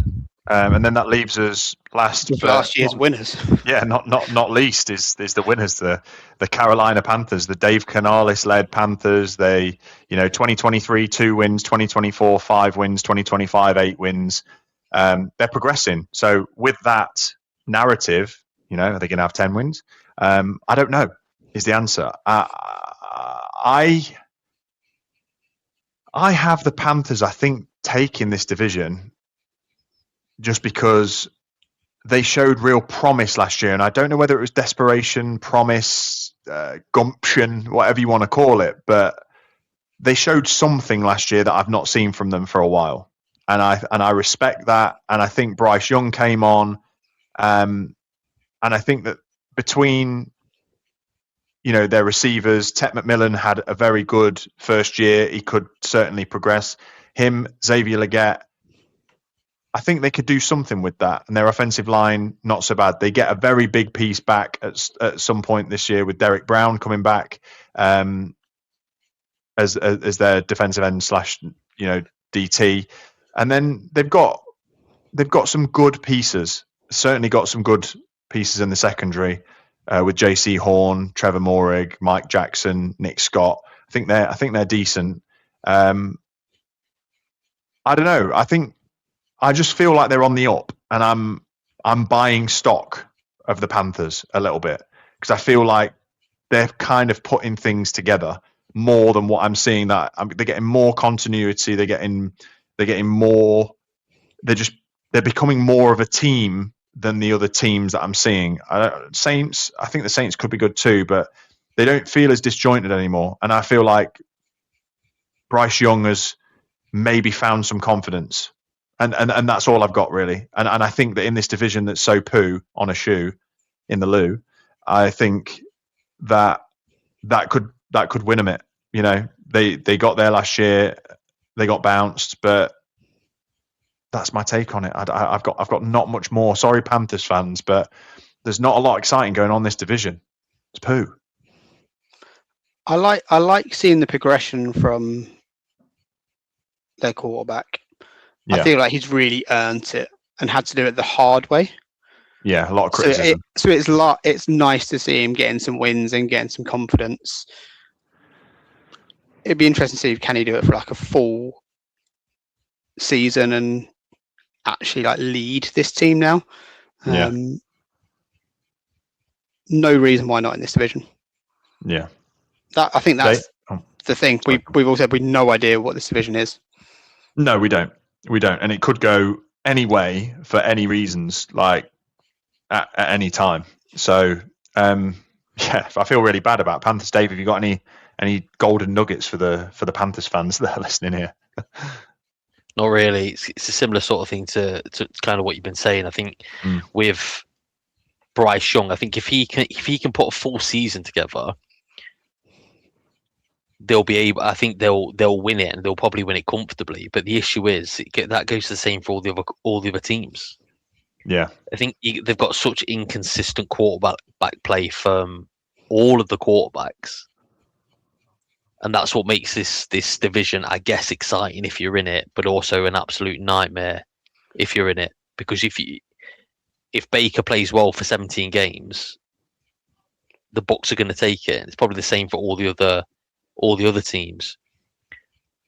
I'd love Bryce Young to be able to put it together all the time, but I just don't. He just doesn't seem like he's got that. And then they obviously played in the Hall of Fame game, and their backup quarterback, not Kenny Pickett, because he certainly ain't going to make the roster. The guy that came in after him was unbelievable. And if you're Bryce Young, you've got to be like, fucking hell, like can't catch a break. Do you know what I mean? But you can't in the NFL. You've got to be the guy all the time. Yeah. So. Okay.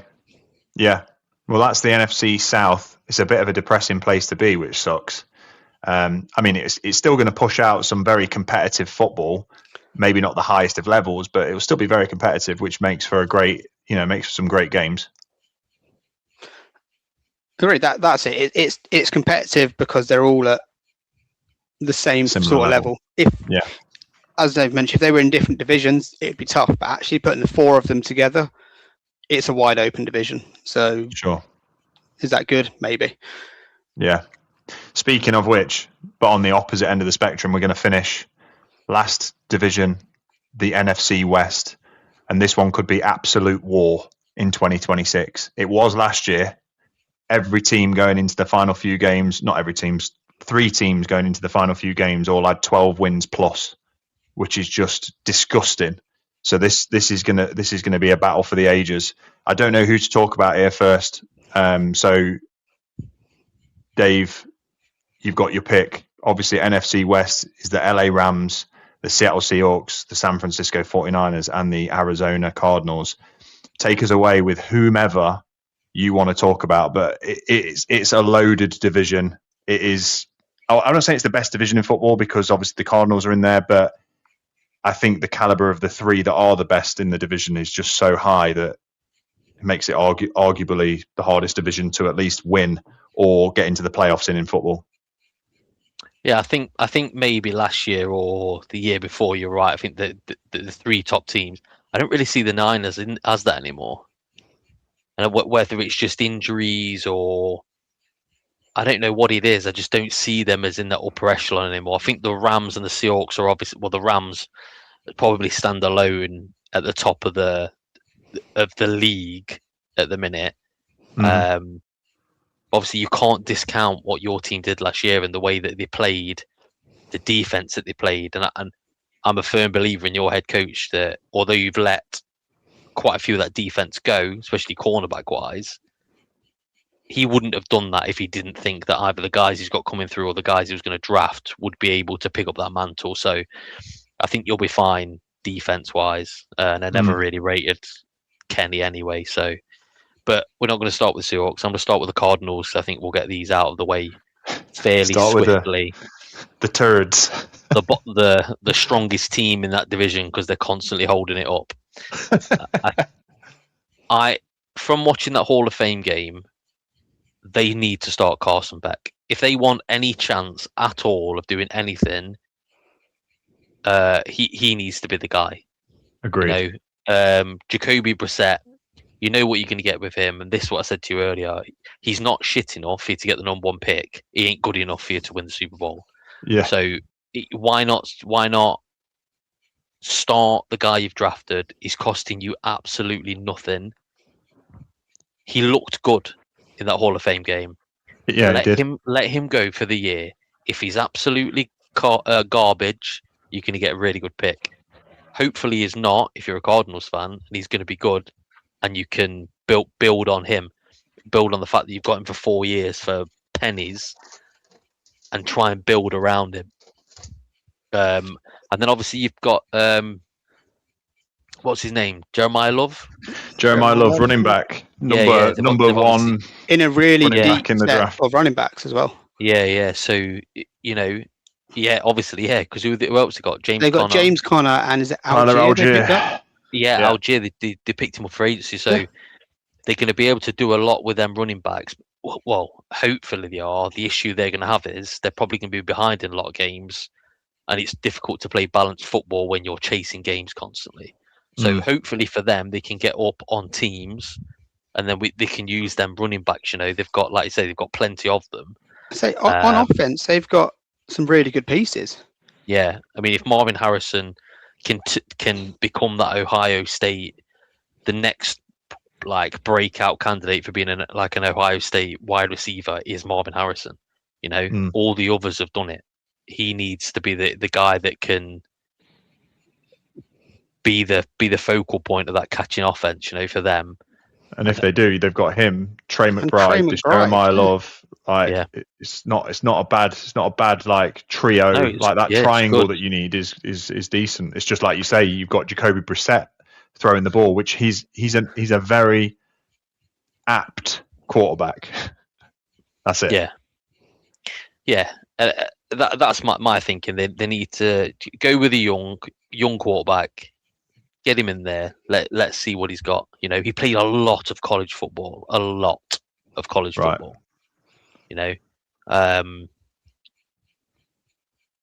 I just think they need to just let him play. Their defense worries me.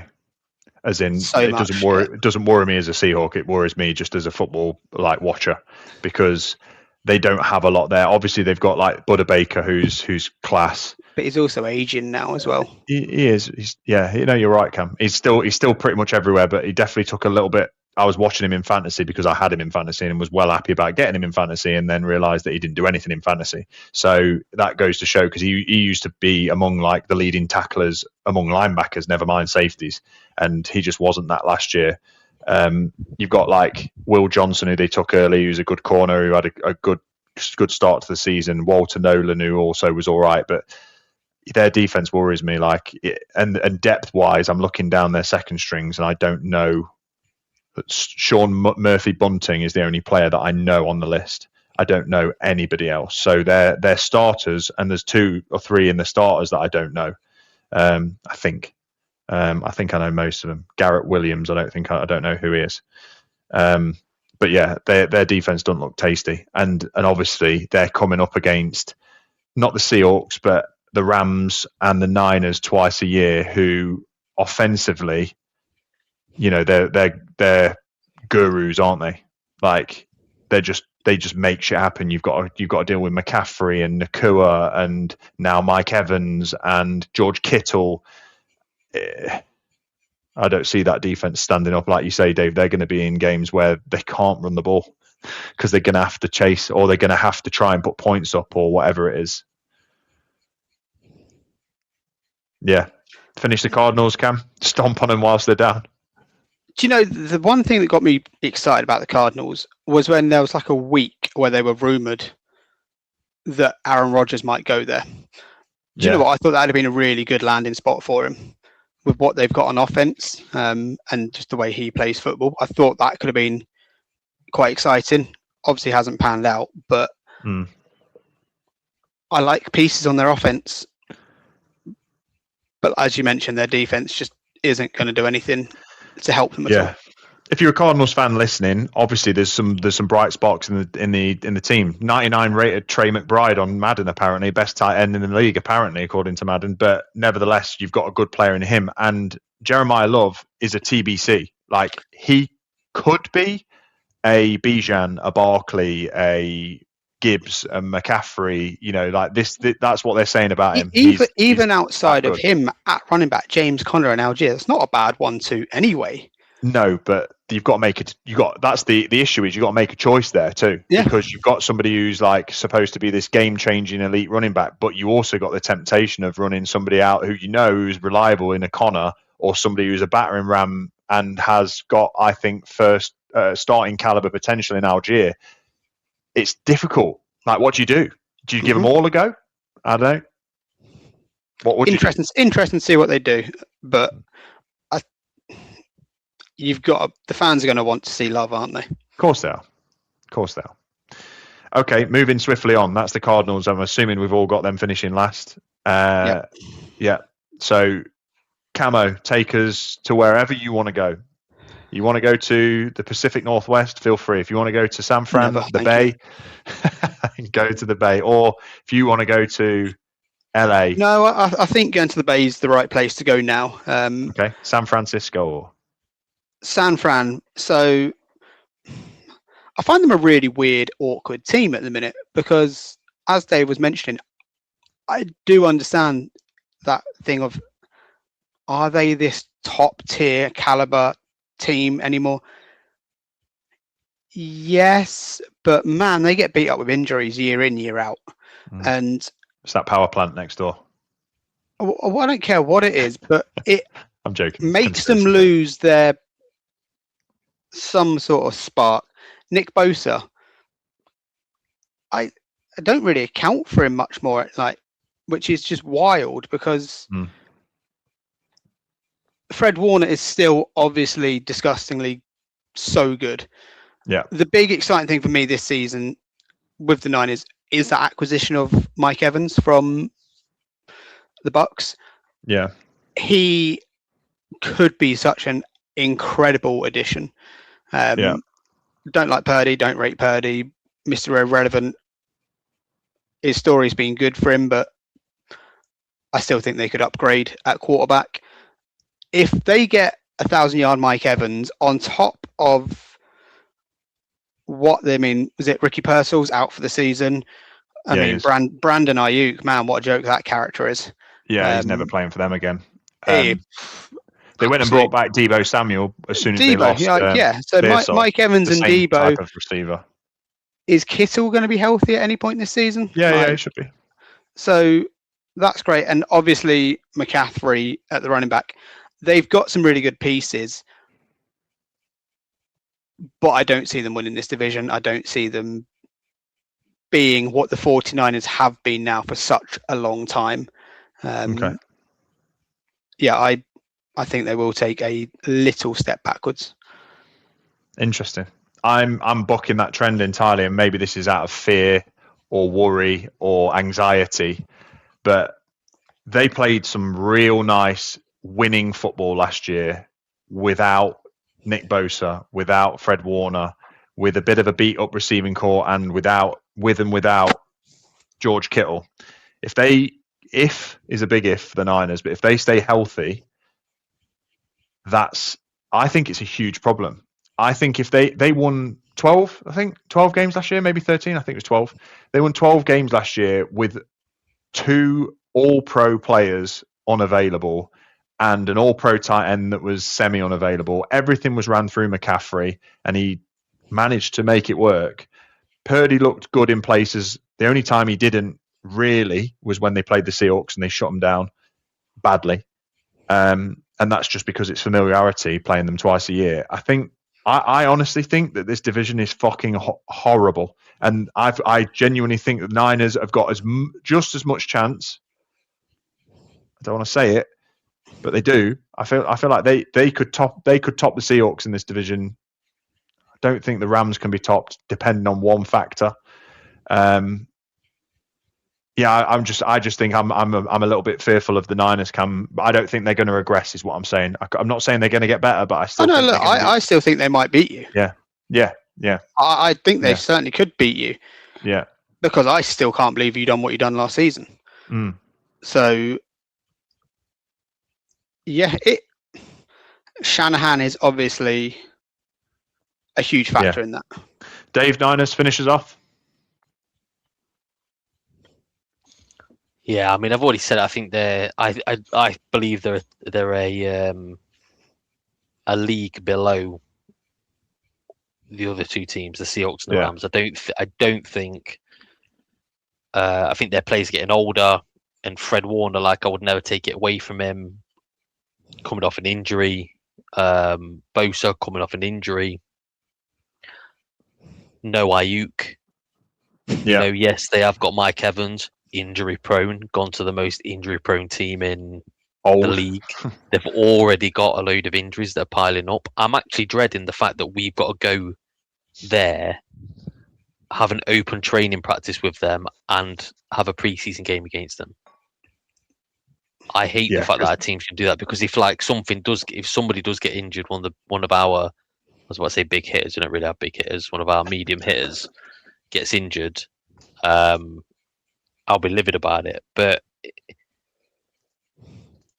they're always relevant. I think they're obviously coached really well. They've got good players, but look at Kittle coming off an injury, McCaffrey always injured.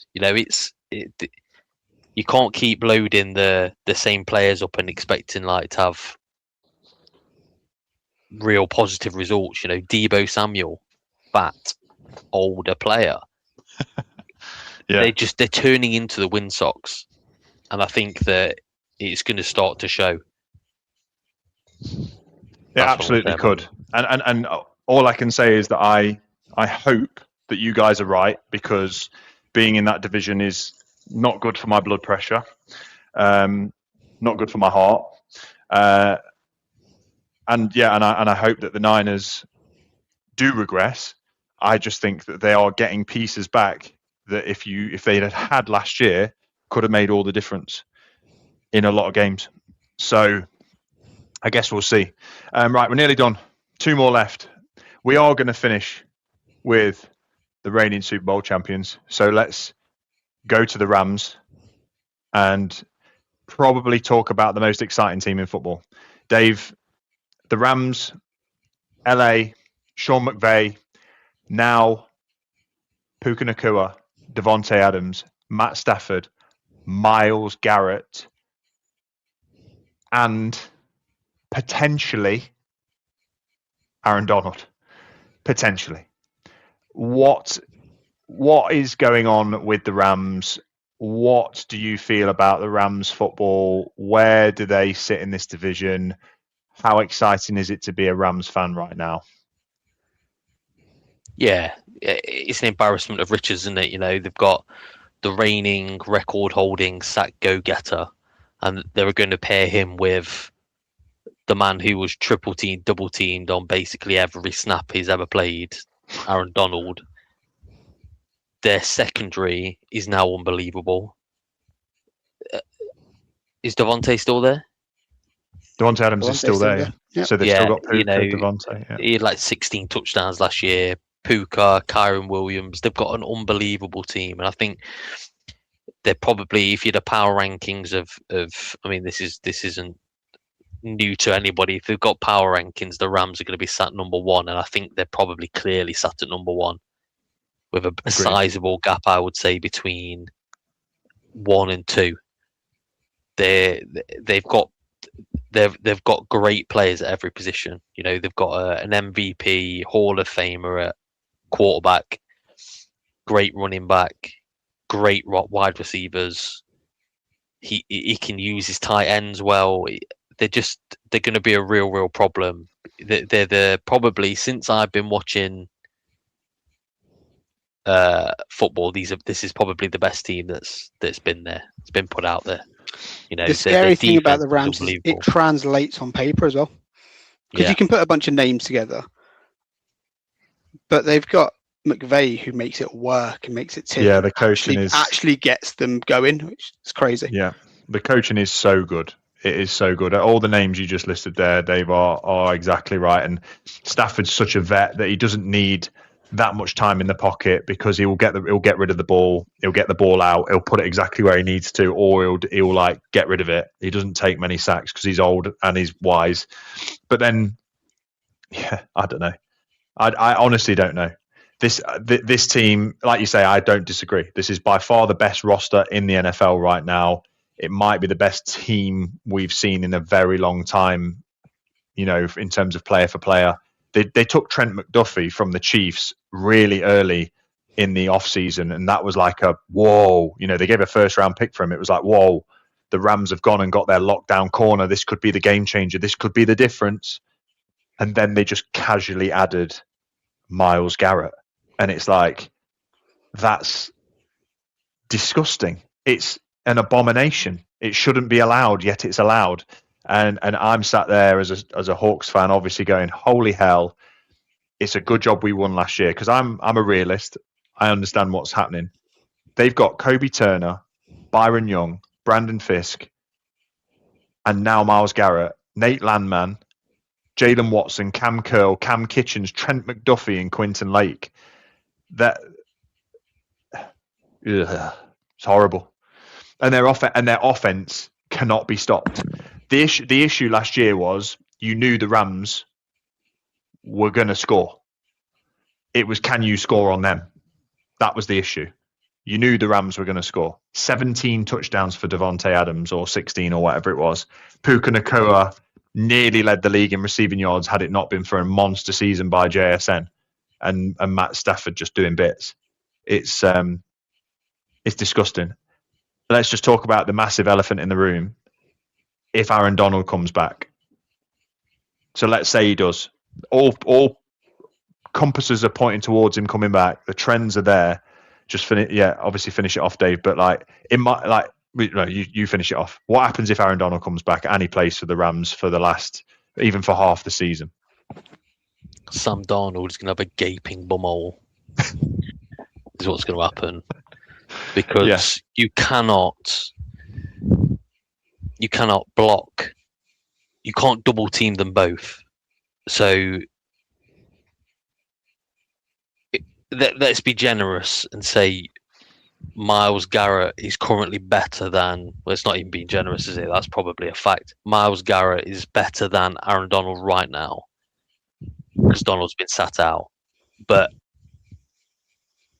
so you double team Garrett. Are you really going to leave? Would you feel comfortable with Charles Cross going 1-on-1 with Aaron Donald for 60 minutes? No, absolutely not. No. Tom Ball dried. Yeah, and then so you've got to use your running back to chip him / block him as well. Yeah. So that's one offensive player down. It's just going to be so painful. And is he going to play every game? No, probably not. He's going to play a certain amount of games, but he's going to be playing the big hitting games. He's going to be playing the Seahawks. He's going to be playing the Niners, the Eagles, whoever they're playing. He's like the Titans ain't going to see him, so it's fine. But yeah, I don't think he sees the field until at least week 6. Yeah, I don't think he comes back straight away. He'll be halfway through the season. I mean, I think week 6 is general. I would be if he comes back week 6. I don't think he'll come back that early. I hope he doesn't, but yeah, I think if he does come back, it'll be like after the bye week or something, like mid-season or something. But I mean, you never know. He might be jonesing for it. I think he's going to be from the start. He'll be having. I'm not Please, saying Lord. He's not going to be playing every game, and he's not going to be playing every down of every game. No. But would you not, if he's on the sidelines, why would you not have him in for a couple of plays? Yeah, true. You bring him in and then go, shit, okay, we need to put people on him. It then breaks up everything else. Yeah. It's crazy. Yeah. I think he's going to be a part of this. From what we've seen of him doing, of him training, he's training like he's playing. Yeah. Got pads on, doing the drills. I don't think he's played contact yet. I don't think he's gone against other people, but he's working with the trainers like he was working with the defensive line people the other day, doing the drills. So, are we going to see him in preseason? I doubt it.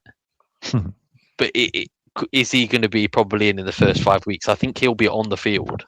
He'll be a rotational piece. He ain't going to be starting games, not till like the end of the season, because they don't need him to. No.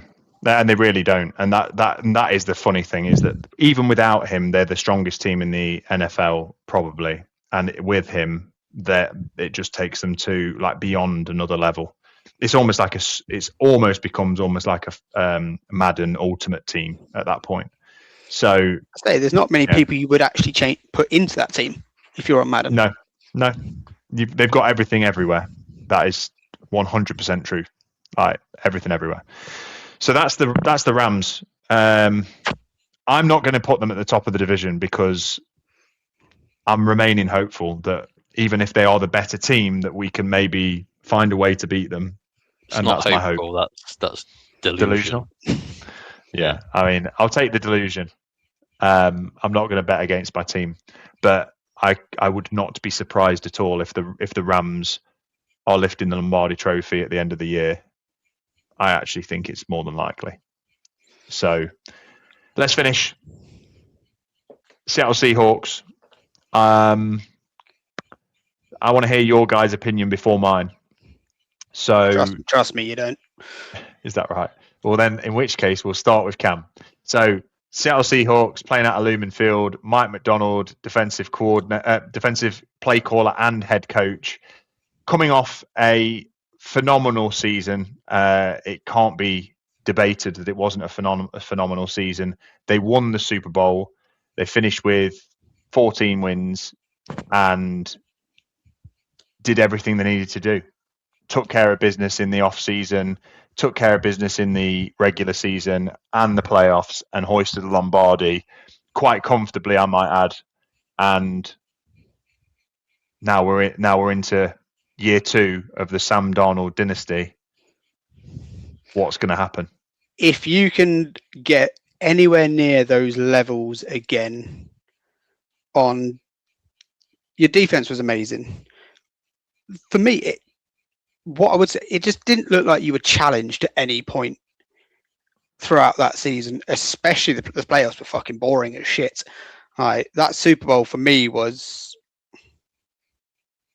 not what I'd want a Super Bowl to be. If I get it, if you're a Seahawks fan, that's how you want it to go. You don't want any of the stress, drama, or that malarkey. I just can't imagine you would go that through another season without having any controversy to deal with or any real uphill challenges. Teams are going to obviously prepare for you now so much different. I think you were under the radar last year, and your defense, like I say, it shut teams down. If it can do that again this season, it's scary. Your offense, JSN, obviously, phantasmic season, was so good. Missing Kenny, I don't think that's a blow for you at all. I actually think your rookie can fill that hole quite easily and quite nicely. For me, again, as it did last year, it comes down to what Darnold can do. If Darnold can play sensible, clean football, great. If he gets rattled, what does that look like? Yeah. I just think it's going to be a complete different challenge for you this year than what it was last year. Sure. Okay. I mean, that's fair. And there's no debating that going into the season, the expectation for the most part was not, Seahawks are going to win the Super Bowl. I think after the bye week, people knew what we were, and people knew that we had a defense that was scary, and we'd only lost 2 games, and and then we only lost 1 more throughout the rest of the season, the playoffs and the Super Bowl. So it was one of those where you go, wow, okay, that's disgusting. Dave, I'm not going to talk about my team just yet. Seahawks finishing with them boys. Cam says obviously under the radar. Can they do it again? If so, incredible, but unlikely that they can pull off the same. Yeah, I mean, how many teams repeat? Really, the teams with like superstar quarterbacks generally repeat. And in recent history, you've got what? Mahomes and Tom Brady. Yeah. Do I think your team's regressed? I don't think they've regressed. I just think they've got new players. But I think your coach is going to be able to get them to play the same level. I think they'll be a very similar team to what they were last year. Maybe even a little bit better with some of the players got a bit more experience. Like I said, I never really rated Kenny, so I think you've upgraded the running back position. You've still got one of the best wide receivers in football. You've got a great quarterback who can manage games and doesn't necessarily lose your games by putting the ball in harm's way. The issue is, I think the Rams have got so much better that you won't be like you played a close game against the Rams. Obviously, both games in the regular season, and then in the playoffs, it was a gimme. Whereas I think they've improved so much that it would just be so hard to beat them. So that's why I've got you finishing second in this division. Although I do think you'll take one home and away. I think you'll split with them. I just think if you do meet them in the playoffs, they're going to be that's such a difficult team to beat. Yeah, agreed. They've uploaded so much, but for the Seahawks, I think it's going to be a similar season. I think you'll win a similar amount of games.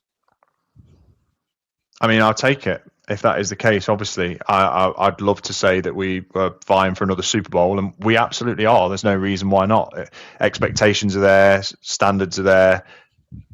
Second year head coach, his playbooks and everything are built to be complex, and he's already saying now that the defensive players that were there last year, in some of them in their third year under his tutelage now, and they've got it down pat, and they're helping the younger ones get it down. They've got some explosivity out of the offense. I also think that a Super Bowl win for Sam Darnold of all people, if that's not something that can stabilize your confidence, what is? And he's been a player that's required that stabilization. When his head falls off, it falls off because he's got so much to prove, and he had so much to prove. I'm hoping, and this is just a speculation, but I'm hoping that securing a Super Bowl ring and a Super Bowl itself in the fashion that we did, not just the Super Bowl itself, but like the lead up, he didn't throw an interception in the entire playoffs. He was very, clinical. I think it just fills him with, I just do what I need to do. I'll just do what's asked of me. If it's not there, I'll throw the ball away. I won't force things too much. He's got an arm. He's got a great deep ball. He's got a great, he's got great vision, and he can throw on the run. I think that's everything we need from him. He's not a Mahomes, and he's not nobody's saying that he is. Well, I'm not. But I think that this could be the stabilization that maybe allows that number one pick that he was, or first round pick that he was, to rise to the surface for the first time in a long time. And that's just me hoping. That's me saying, where can we get better? On defense, we can't really get better than we did last year. We could, but I wouldn't expect us to. But where could we get better? At the quarterback position. He's got the ability to do. It's just, has he got it upstairs to do it? Will the coaching get him where he needs to be? We took some good pieces in the draft that we needed. Where we went at running back, Jadarian Price, he does look better or he looks like he could at least replace Kenny. He's got some juice. And we took what we needed: corners, safeties, defensive pieces. We didn't take much in free agency, but what we did get, I'm very happy with. We almost replaced like for like, and more importantly, we brought back the important pieces that people thought, if you lose that guy, that's a problem.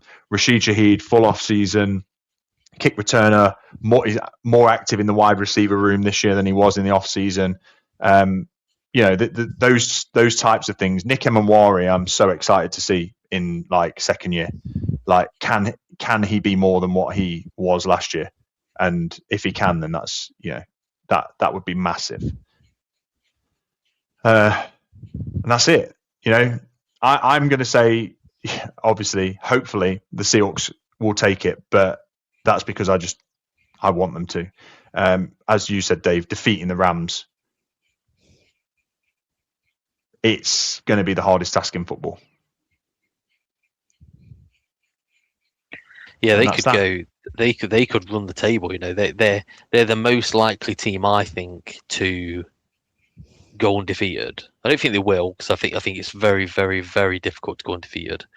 All it takes is one, Puka to sit out a game, or Stafford to get hurt.